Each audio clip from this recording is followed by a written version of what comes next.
Okay, yo, what's poppin', homie G's up in the hood? It's me, Dewmonic Abyss, with my girlfriend, Freezing Freezing Clockhands. Yeah, Clockhands. and we're doing a Halloween video, as you can tell from this makeup. Yeah, I got my makeup. It's actually uh, Molly May inspired on this side with like a black eye, and Toulouse got inspired on this side with my other eye, and of course the hawk Yeah, life and we didn't on the coordinate. cheek. We didn't coordinate this at all. We just both thought of putting hog life on her face. Yeah, Yeah, we both did. We didn't tell each other what we were gonna do for like a makeup. I just guessed great minds think alike. yeah. Today we are gonna be doing we're gonna be reading creepypastas because they're all spooky, and it's Halloween. So we're gonna read some spooky stories in our narrator voices. Ooh. Ooh. Uh, So what exactly do we do? Do we just look up creepypastas? yeah. And maybe to add some extra spookiness, I'm gonna scrub some toilets. Who knows? Yeah, that's what you do for a living, according to Molly May. Yeah, everybody knows that. I mean, with scrubbing toilets sure uh, makes enough money to, live a good life. Yeah, Because they pay really well. Everybody knows that. and you got to make some good money to hide from the Mississippi Highway Patrol because they got the Uh-huh. advanced Oh boy, detective gear. I think they have their own jets to fly to Germany. Oh boy, am I scared? The Mississippi Sky Patrol. I guess I can just look up scariest creepypastas and then I'll link you the one I find on Facebook. Do you know Ticci-Toby already? Who's that? Oh, you don't know Ticci-Toby? Wait a minute. Yeah, Oh my god, wait a minute. send me. Wait a minute. Let's start Oh off with my that one. god. Let's see. Alright. How long does this go on for? I don't know. It's just a site, but I think it's really good. It's really good. It's my favorite creepypasta and my favorite. I think it's a story that actually got me into creepypasta. Oh, then we definitely gotta read it. Also gotta get this advertisement off the screen. So, estimated reading time 17 minutes. That's not bad. Okay. Just a little... Ticci-Toby, written by Kastoway. What The exactly is... long road home. What was that? What? Oh, what is... Kastoway, the author. The what? The author. No, what is Ticci-Toby? The story. No, I know it's the story, but like, what is it? It's a protagonist. Oh, okay. Go on. The long road home seemed to go on and on. The road continued to stretch in front of the vehicle endlessly. The light that shone through the branches of the tall green trees danced across the window in random patterns, and every once in a while obnoxiously shining in your eyes. The surroundings were full of deep green trees, forming a forest around the road. Can you read it like a novel person? What, you saying? Because if you overdo it, it will take the spookiness away. You saying I don't sound like a normal person? Alright. Just read it like a normal person, okay? You don't need to overdo it. The only sound was the sound of the car's engine as it traveled down the path. It was peaceful and left a serene feeling. Although the ride seemed like a nice one, it lacked every form of nice from its two passengers. The middle-aged woman behind the steering wheel had neat, short brown hair that fit her complexion quite well. She wore a green V-neck t-shirt and a pair of blue jeans. Diamond stud earrings decorated each of her ears, which partially showed from behind her haircut. She had deep green eyes, which her shirt brought out, and the lighting seemed to make them more noticeable. There wasn't anything significant about her appearance. She looked like any other average mother you would see on TV shows, and the like. However, the one thing that made her different than the average mothers was the dark bags she had under her eyes. Just Her like facial Luke. expression was gloomy and sad, although she genuinely looked like someone who smiled a lot. Oh, so she's one of those depressed smilers that look sad on the inside but smile on the outside. Go on reading, it is gonna get good. She would sniffle every once in a while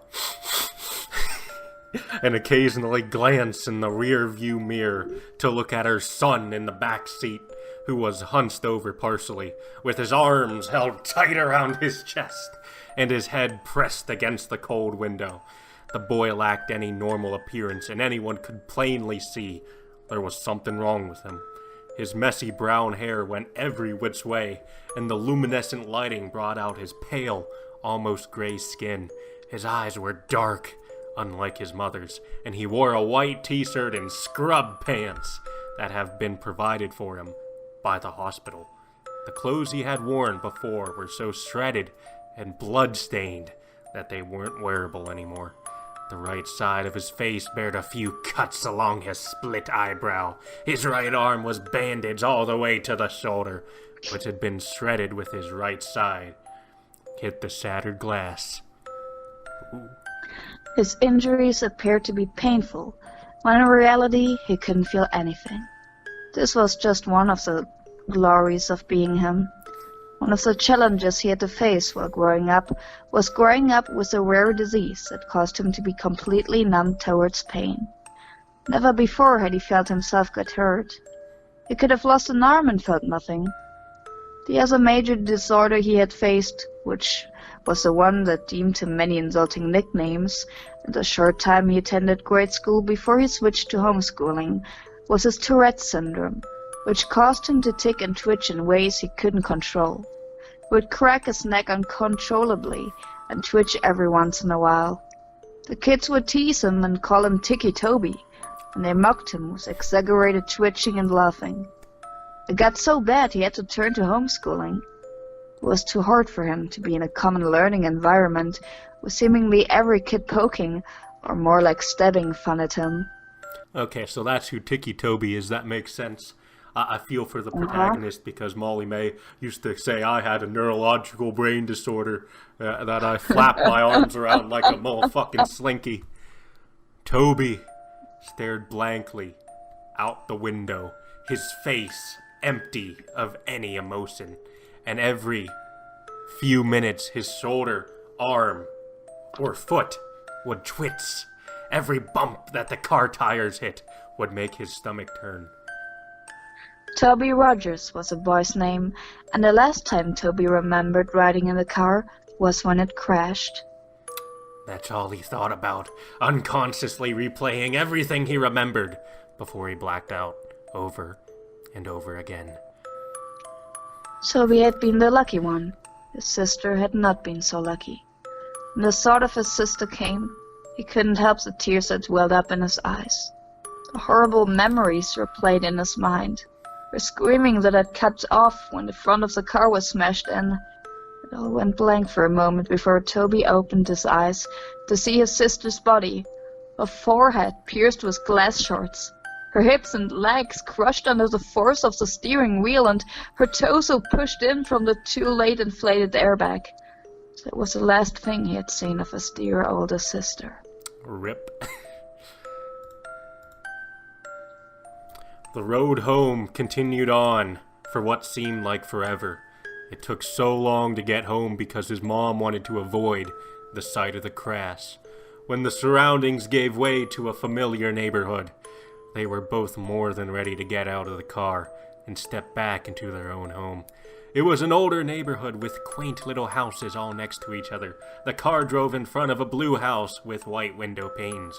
They both quickly noticed the old vehicle that was parked in front of the house, and the familiar figure that stood in the driveway.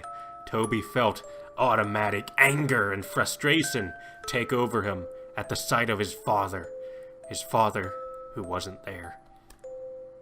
His mother pulled the car up in the driveway beside him, before turning off the engine and preparing to step out and face her husband. Why is he here, Toby? Oh, what? Why is he here? Toby said quietly as he looked back at his mother, who reached to open the car door. He's your father, Toby. He's here because he wants to see you. His mother responded in a monotone voice, trying to sound less shaky. Yet couldn't drive up to the hospital to see Lyra before she died. Toby narrowed his eyes out the window. He was drunk that night, honey. He couldn't drive. Oh yeah, when is he not? Toby pushed the door open before his mother and stumbled out onto the driveway, where he met his father's gaze before looking down at his feet with a stern expression. His mother stepped out behind him and met her husband's eyes before walking around the car. His father opened up his arms, expecting a hug from his wife, but she walked past him and put her arm around Toby's shoulder and started leading him inside. Connie, her husband began in a raspy voice. What? No welcome home hug, huh? She ignored her husband's obnoxious words and walked past him with her son under her arm. Hey, he's 16, he can walk by himself. His father began to follow them in. He's 17. Connie glared back at him before opening the door to the house and stepping inside. Toby, why don't we get you in your room to rest, okay? I'll come get you when dinner's ready. No, I'm 16. I can walk by myself, Toby said sarcastically, and glared back at his father before stumbling up the small staircase and turning into his room, where he slammed the door violently. His little room didn't have much in it.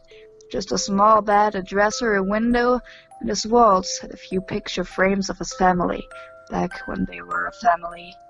Before his father became an alcoholic and acted violently toward the rest of the family.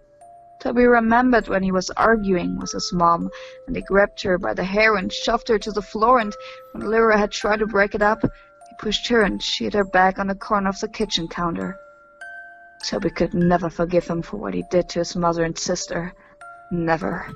Toby didn't care how much his father beat him down. He couldn't feel it anyway. What he did care about was how he intentionally hurt the only two people he cared about. And when he was waiting in the hospital where his sister took her last breath, the only one who didn't rush there was his dad. One moment. I'm having coffee. Wow. Toby's dad seems like a real dick. Guys, I have to get up at 3 a.m. tomorrow. The witching hour. Yeah. Because I need to be at work at 6. Yeah. Oh, boy. That really sucks. So I'm grabbing a coffee. So I'm having a coffee to get through this. A cappuccino. Mm-hmm. Italiano. Italiano, I like that. Yeah. Toby stood by the window and looked out at the street. He could have sworn he saw something out of the corner of his eye, but quickly blamed it on the meds he was on. When dinner time had come and his mother called up to him, Toby came down the stairs and hesitantly sat down at the table across from his father and in between his mother and an empty chair. It was quiet as his parents picked at their food, but Toby, he refused to eat. Instead, he just watched his dad with a blank stare. His mother caught on to his staring and elbowed him slightly. Toby looked over at her slightly and then down at his uneaten food, which he still didn't touch. Toby laid in B. He pulled his covers over his head and stared at the window. He was tired, but there was no way he would fall asleep. He couldn't. There was too much to think about. He had been debating on whether or not to follow his mother's directions and forgive his father, or continue holding a grudge with his boiling hatred. Ooh. He heard his door creak open, and his mother padded into the room and sat on the bed next to him. She reached over and rubbed his back, which had been turned to her. And now it's hurt, Toby. Trust me. I understand, but I promise you it will get better, she said softly. When is he going to leave? Toby said with an innocent tone in his shaky voice. Connie let her gaze fall down to her feet. I don't know, honey. He's staying as far as I know, she replied. Toby didn't respond. He just continued to look forward at the wall, holding his damaged arm near his chest. After a few minutes of silence, his mother sighed before she leaned in to kiss his cheek and stood up to walk out of the room. Good night, she said as she closed the door. The hours passed slowly, and Toby couldn't quit tossing and turning. Every time he let his imagination take over, he heard the screeching of tires, the screaming of his sister, and he would uncontrollably jerk in bed. He threw off his cover, and lying on his back, he pulled his pillow over his face and cried into it. He could hear his own pitiful weeping. He would have been screaming and crying if he didn't press his pillow over his face. I thought he was about to suffocate himself. It will be different. After a few seconds, he threw the pillow off his face and sat up, hunched over, holding his head and breathing roughly, tears streaming from his eyes. He couldn't help but cry. He tried to keep it in, but he couldn't stop the whining and whimpering as he sat there shaking. He inhaled before he stood up and walked around his bed to the window and peered out, taking deep breaths, trying to calm down. He rubbed his eyes and looked out at the group of tall pine trees across the street. He stopped suddenly, and his gaze slowly centered on something standing under the street light. He heard it ringing in his ears and couldn't look away. The figure stood beside the street light, about 2 feet shorter than it did, long arms draped at its sides as it stared up at him with non-existing eyes. The figure had no facial features to speak of. No eyes, no mouth, no nose.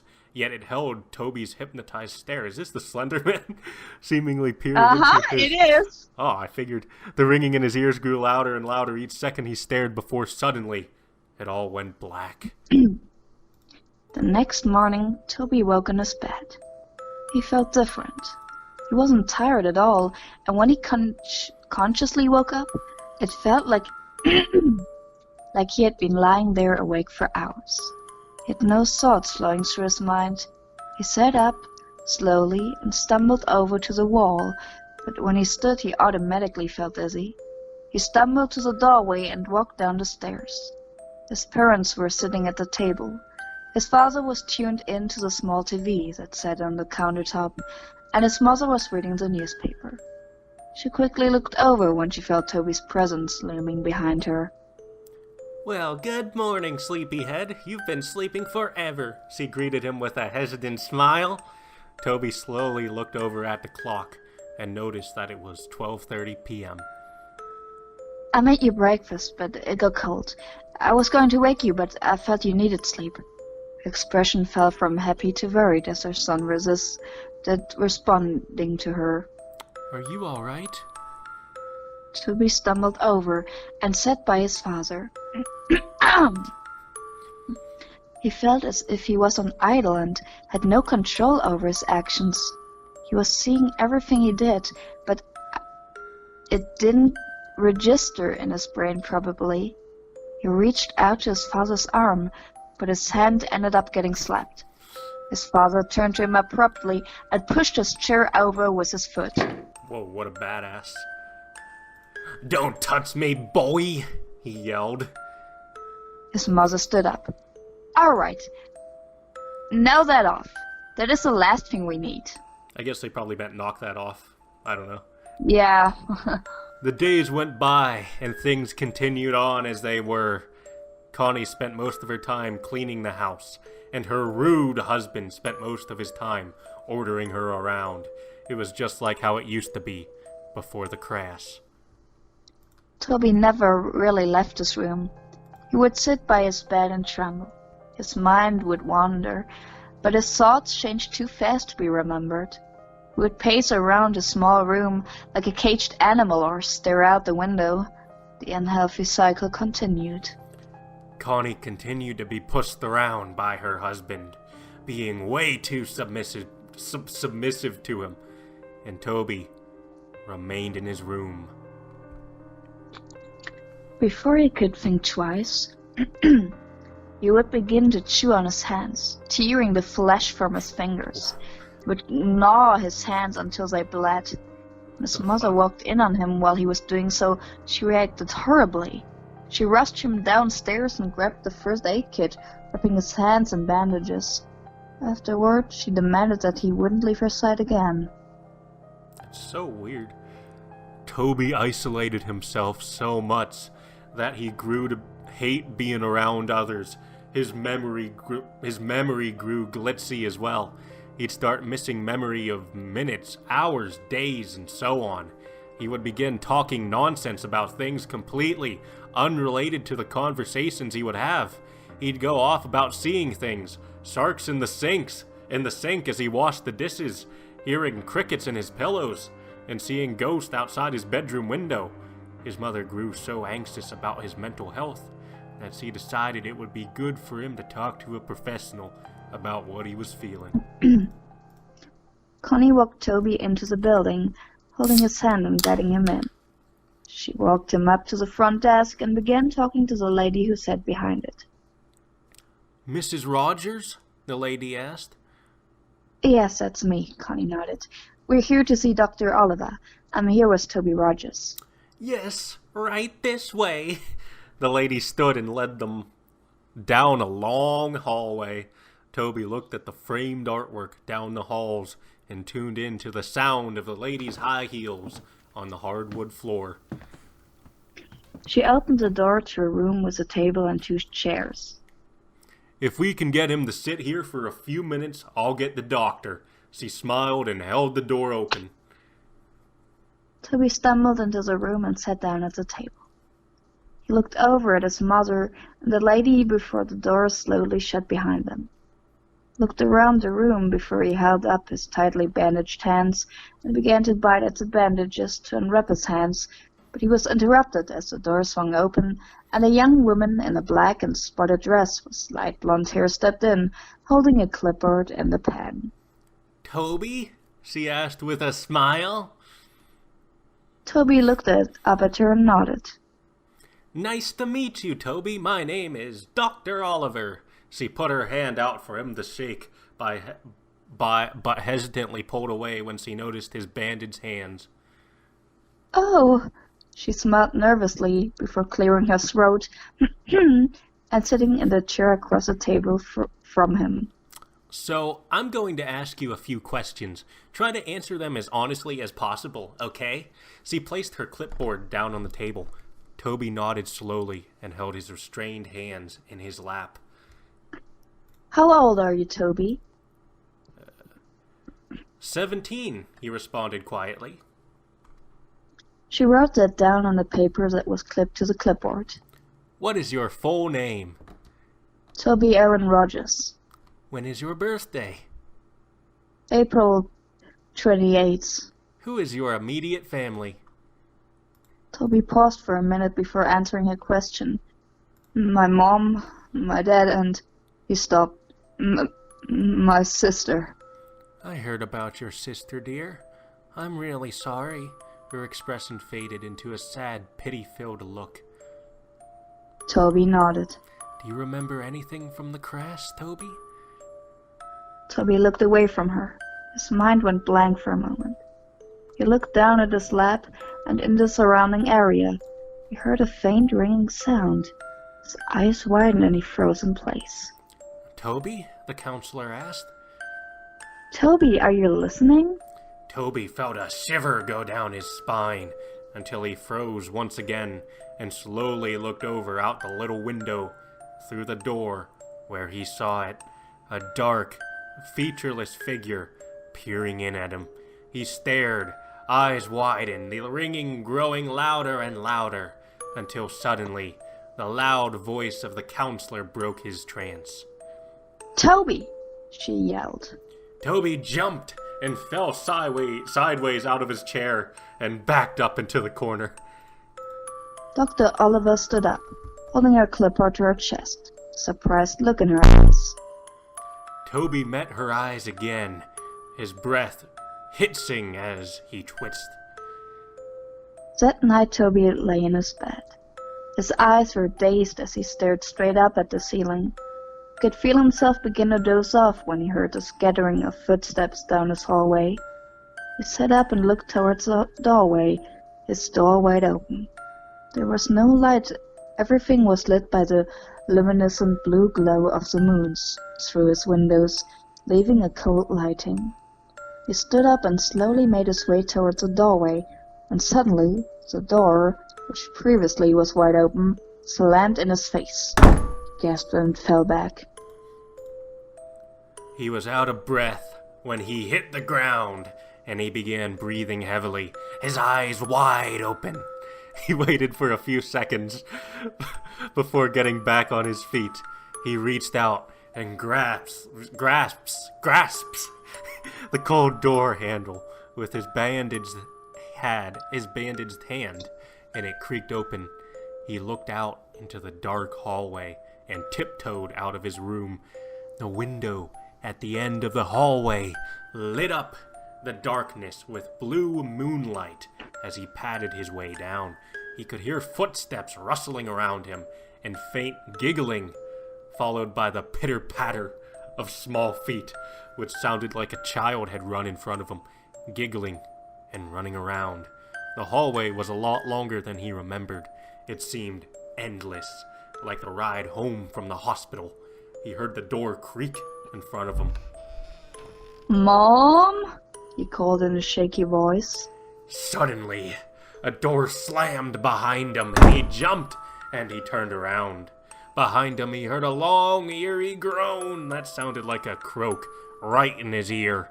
He turned around as fast as he could, and was suddenly face to face with none other than his dead sister. Her eyes were clouded white, her skin pale, the right side of her jaw dangling there by tissue and muscle, glass protruding from her forehead, black blood leaking down her face. Her blonde hair pulled up in a ponytail, as it always was, and she was wearing her gray t-shirt and athlete shorts, which were dirty and spotted with blood. Her legs were bent in ways they shouldn't be. She stood emitting a long croaking noise, only an inch away from Toby's face. By the way, I have to add, it is not sure whether he is hallucinating right now or if it is the Slender Man doing this, because the Slender Man can also cause you to have hallucinations, or is even to be speculated to be able to change forms. Ooh, so it's up for interpretation. Mm-hmm. Some unsolved mysteries. Yeah. Okay. Toby yelped and fell back. Ah! He started to crawl backward away from her, but he was unable to break the eye contact he held with her blank, dead eyes. He dragged himself backward until he backed up into something. He stopped for a second. Everything was dead silent except for his heavy breathing and crying. He slowly looked up to meet the blank face of a tall, dark figure. The same figure that stood over him now. Behind the tall, dark mass were rows of children looking to range from 3 to 10 years old, their eyes completely black and dark black blood leaked from their eye sockets. Ooh. He screamed and stood up as fast as he could, only to be tripped by dark black tendrils that wrapped around his ankle. He fell straight on his stomach and got the wind knocked out of him. He tried to scream, but he couldn't make out a sound. He wheezed out before it all went black. Toby woke with a start. He screamed out and sat up as fast as he could, completely short of breath. He reached out and held his chest with his bandaged hands. It was just a dream. Just a dream. He lay back down on his bed and rolled over on his side. It felt like a against weight had been lifted off his chest as he took in deep breaths. He stood up and padded over to his window. He saw nothing. Nobody was out there. No ghosts, no figures, nothing. He heard the rustling and coughing of his father outside the driveway, or outside the doorway. His door was closed. Man, sounds like a male version of Molly with that coughing. He walked over and opened it. Looking out into the hallway once again, he padded down the hallway and into the kitchen where he found his dad standing and having a smoke in their living room. Toby waited for a second and watched him from around the corner before a burning feeling started deep in his chest. Deep, boiling anger overtook him. He heard the little imaginary voices in his head. Do it! Do it! Do it! They chanted. He turned away and held his arms. He felt like he actually had control over himself, unlike he did for the past few weeks since he got home from the hospital. He actually had complete thoughts for just moments before the chanting of the little voices in his head clouded them. Kill him! He wasn't there! He wasn't there! Kill him! Kill him! They continued on. Toby trembled. No, he wasn't going to do it. What? Was he going crazy? No, he won't kill anyone. He can't. He hated his father, but there was no way he was going to kill him. That was it. The last thought he had before he fell into an idle state once again. The influence of the voices in his head was too much. He began to silently walk up behind his father. He reached over the counter to the knife in the case. He gripped it in his hand. He felt the sensation take over his chest. He let out a snicker.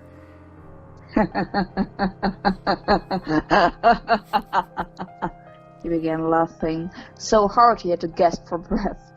His father turned around abruptly before he felt a brute force shove him to the floor. Grunted as the air was knocked out of him. What? He looked up at the boy who stood over him, grasping the kitchen knife in his hand. Toby, what are you doing? He went to sit up and put his arms out in front of him in self-defense, but before he knew it, Toby was on top of him.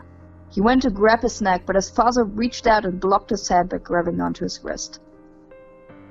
Stop! Get off of me, you little fucker! He yelled, and with his other hand he threw an off-center punch towards Toby's shoulder. But he didn't stop. The look in Toby's eyes was not sane. It looked as if a demon had taken control of him. He yelled back and went to stab the knife into his father's chest, but his father blocked him and grabbed onto his wrist once again. He went to shove him back, but Toby kicked his feet out in front of him and landed a hard blow straight to his father's face. His father recoiled and pulled his arms away to cover his face. I think cover his face. Yeah, maybe. But Toby got back up and dropped the knife straight into his shoulder. His father let out a loud cry and went to pull the knife out, but before he could... Never do that! You will bleed out. Yeah, Toby threw his fist straight into his face. Began to pound his fists into his head, laughing and wheezing. He cracked his neck and grabbed the knife and ripped it out of his father's shoulder. Didn't he pull it out before? He drove it deep into his dad's chest, repeatedly stabbed into his torso, Holy blood shit. spilling out and getting splattered everywhere. He didn't stop until his father's body went still. He threw the knife over to the side and leaned over his body, coughing and panting. He stared at his father's smashed-in face and sat there, twitching, until a loud scream broke the silence. He looked over to see his mother standing a few feet away, covering her mouth, tears streaming down her face. Toby! She screamed. Why did you do that? She cried. Why? Why? She screamed. Toby stood up and began to back away from his father's bloody corpse. He began to back out of the kitchen. He looked down at the blood-soaked bandages on his hands and looked up at his mother one last time before he turned and ran out of the house. He ran into the garage and slammed his hand against the control panel on the wall and pushed the button to open the garage door. Before he ran out, he noticed his father's hatchets, which had been hanging on the tool rack above a table full of jars filled to the brim with old rusted nails and screws. One of the hatchets was new. It had a bright orange handle and a shiny blade, and the other was old with a wooden handle and an old dull blade. He grabbed both and looked down at the table, and saw a box of matches, and under the table was a red gasoline tank. What a coincidence, huh? He held both of the hatches in one hand and grabbed 2 matches and gasoline before running out of the garage, down the driveway and up the street. As he approached the streetlight that he could see out his own bedroom window, he heard police sirens in the distance. Maybe it's the That's fast? the Mississippi They were only Highway. like 2 minutes. The Mississippi Highway Patrol is after him. Yeah, those guys sure are fast. He turned around, and the red and blue flashing lights came rushing down the street. Toby stood for a second before he pulled open the cap on the gasoline tank and ran down the street, spilling gasoline all over the street after him. He turned. Why burn down the whole neighborhood? I mean, yeah, you're crazy, you hate your dad, you want to see him dead, but why burn down the whole neighborhood? Come on. I don't know, he's crazy. He turned and ran to the trees. He poured the last bit of gasoline out before he reached into his pocket and pulled out a match. He struck it against the box and immediately dropped it. In an instant, flames burst around him. The fire caught on the trees and bushes around him, and before he knew it, he was surrounded by fire. The silhouettes of police cars were visible through the flames as he backed away into the forest around him. He looked around, but his vision was blurred. His heart was pounding, and he closed his eyes for a moment. This was it. This was the end. Toby felt a hand on his shoulder. He opened his eyes and looked over to see a large white hand with long bony fingers resting on his shoulder. He followed the arm that was attached to the hand up to a dark, towering figure. It appeared to be wearing a dark black suit, and its face was completely blank. It towered over Toby's small frame as it looked down on him. Tendrils reached out from its back. Before Toby knew it, his vision blurred and he heard the sound of ringing in his ears. Everything went blank. That was it. That was the end. That was how Toby Rogers died. Oh shit, he actually dies. A few weeks later, Connie sat in her sister's kitchen. His sister Lori sat next to her drinking a cup of coffee. His sister? Her sister? Oh, yeah, it says his sister. Oh. I just noticed that. About 3 weeks ago, Connie lost her husband and her son. And a few weeks before, she had lost her daughter to a car crash. Since then, she moved in with her sister. The police were keeping her busy. They had just finished cleaning up the case, and the story had been released 2 weeks ago. The focus of the world seemed to have shifted to completely new stories. Lori switched the TV on to a news broadcast. On the TV, the news reporter began introducing the new headline. We have breaking news. Last night there have been reported the murder of 4 individuals. There are no suspects yet, but the victims were a group of middle school kids who had been out in the woods late last night. The kids had been bludgeoned and stabbed to death. The investigators have discovered a weapon at the crime scene. It appears to be an old dull blade hatchet, as you can see here. The picture changed to show snapshots of the weapon, exactly as it was, left at the crime scene. Investigators have pulled the name of a possible suspect, Toby Rogers, a 17-year-old boy who stabbed his father to death a few weeks ago and tried to cover up his escape by setting a fire in the streets and forest area around the neighborhood. Although they believe the young boy had died in the fire, investigators suspect Rogers might still be alive, due to the fact that his body was never found. And then it ends off there. Yeah. What a cliffhanger. Also, I love your news reporter voice. That's so perfect. Really? Yeah, it's so good. I figure like Ticci-Toby is like, well, the Creepypasta website said it was like a 17-minute long story, but for this video I think this is going to be around maybe 30 minutes. So what we're going to do is we're going to have the Expression List, another really big, popular creepypasta on the Freezing Clockhands It's not channel. that popular, but it's pretty scary, I A think. spooky story on the on the on the Freezing Clockhands channel. So thank you for watching, and check out that video. Well, at least you didn't say freezing cockhands. Freezing Clockhands.